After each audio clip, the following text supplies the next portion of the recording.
My favorite.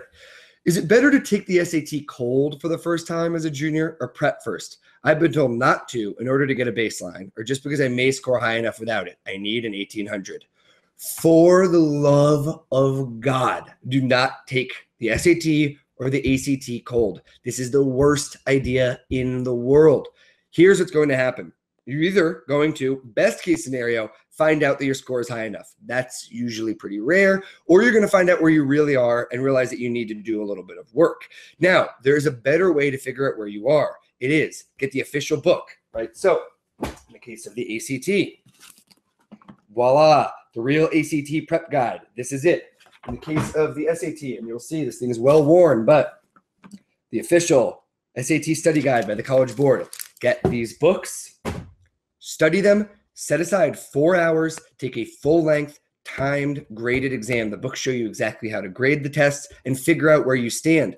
The only thing is that when you're doing this, you want to be realistic about what your score is. So for instance, don't take it at midnight on an empty stomach because you're going to get a way lower score. You want to get a full night's sleep. You want to get 8 hours. You want to have a proper breakfast. You want to take a shower. You want to be sure you're in a silent environment. If you take a SAT on an airplane, no, you're not going to get a score that reflects how you're going to do. You want to take it, in your living room. All your siblings, your parents know to shut up, to get out of the room, and you're going to take this thing and really treat it like the real deal. Have a watch on your wrist, just like you're going to on the real test, and make sure that you follow the time guidelines and do not cheat. The idea is not to get the best score possible. It's to find out where you're actually scoring.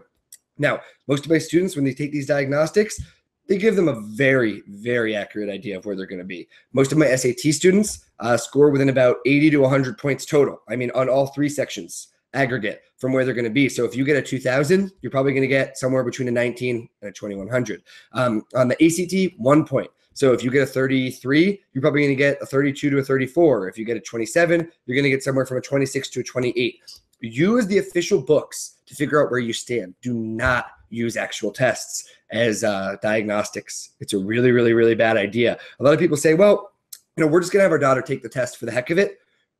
Why would you ever do that? You're just going to have an official score down that is probably not going to be where you want it to be. So the worst case scenario of taking a practice test in these books is that, oh no, you wasted 4 hours finding out that you're already really good. Most likely you're going to take it and you're going to go, oh gosh, I need a 2000 and I have a 1700. Thank goodness I didn't log the 1700 in the official books.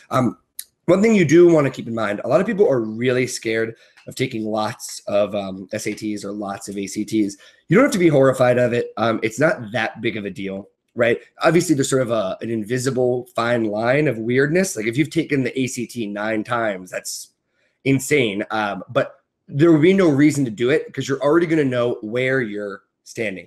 The ideal amount of times I usually recommend to my students is 2. So usually I just have my students take a backup test, both for insurance and for statistical variance. The SAT super scores, some schools super score the ACT, but in any case, just take the test twice, ideally, because then you'll be able to kind of go in and you might be having a better day one day. Or the vocab on the SAT might be really hard for you on one test, all words you randomly don't know, and all words you do know on the next one.